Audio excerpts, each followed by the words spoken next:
لا۔ اس novel کو تحریر کیا ہے ہیرا فاطمہ سیال نے۔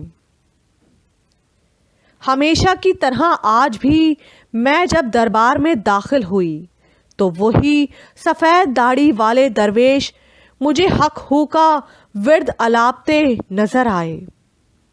یہ منظر میں نے بارہا دیکھا تھا۔ ہر بار تجسس بھری نظروں سے اس درویش کو دیکھتی اور واپس لوٹ آتی۔ میں بہت الجھی ہوئی تھی۔ میں نے غور ہی نہ کیا کہ آج وہ درویش مجھے دیکھ رہے تھے۔ میں اس درخت کے قریب ہی بیٹھی تھی جہاں وہ برسوں سے ڈیرا جمائے بیٹھے تھے۔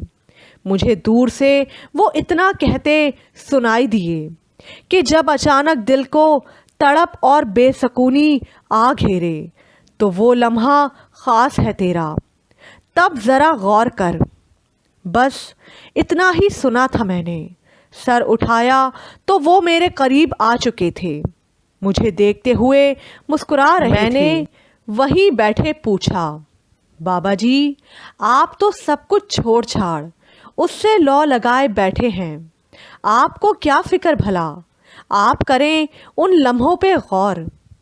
ہم تو بے سکونی سمیت سب نمٹا رہے ہیں، اعصاب ساتھ نہ بھی دیں تو بھی کام چلا رہے ہیں۔ ہمارے دماغ کو فراغت ہی کہاں کہ غور کریں۔ مسکرا کر کہنے لگے، پتر دل کو لگی تو دل بجھ گیا، بے سکونی نے ڈیرا جما لیا۔ میں کی تلاش میں گھر سے نکلا تو بڑے در چھانے، خاک تک کھائی پر سکون نہ ملا۔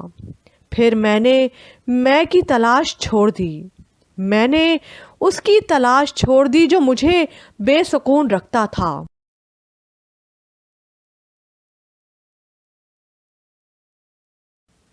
میں اس در پہ آ بیٹھا، پھر میں نے اس کو تلاشا۔ مجھے ہر جا ہر منظر میں وہی نظر آیا۔ نفس نے آن گھیرا، بڑے خیال آئے کہ لوٹ جاؤ۔ مجھے دربدر ہونے کو نفس کہتا تھا اور حق ہو کا ورد دل کرتا تھا۔ میں نے کہا، نفس لا، میں لا، حق تو ہی تو۔ وہ لمحہ بڑا نرالا تھا پتر۔ تب میں کا جنازہ اپنے کاندھوں پہ لاد لیا۔ جس دن سے میں کو مارا ہے کلمہ پڑھا غور سے، پہلا حرف لا۔ نفس چھوڑ دیا تب سے میں نے میں کو مارا ہے۔ جسے تو چاہتا ہے اسے مت ڈھونڈ، اسے ڈھونڈ جو تجھے چاہتا ہے۔ تجھے بس تیرا رب چاہتا ہے۔ یہ تو تشریح تھی اس کی جو مجھے اس درویش نے کہا۔ انہوں نے تو بس ایک جملہ کہا، امن مار لے من بھر جائے گا۔ کلمہ پڑھ، پہلا حرف پڑھ، لا۔ اس دن سے نکلی ہوں لا سمجھنے، اب تک لا کا لام نہیں سمجھ پائی۔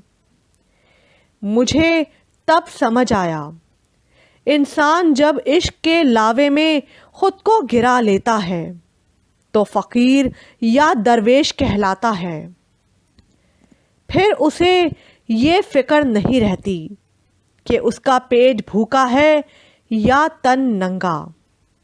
وہ پرندوں تک کے درد کو اپنا درد مان کر خود کو فنا کرنے کا ارادہ باندھ لیتا ہے۔ تب میں مر جاتی ہے، تب زبان تو ہی تو کا ورد الاپتی رہتی۔ جب درد سے ہمدرد بننے کا شرف مل جائے تو انسان درویش ہی بن جایا کرتا ہے۔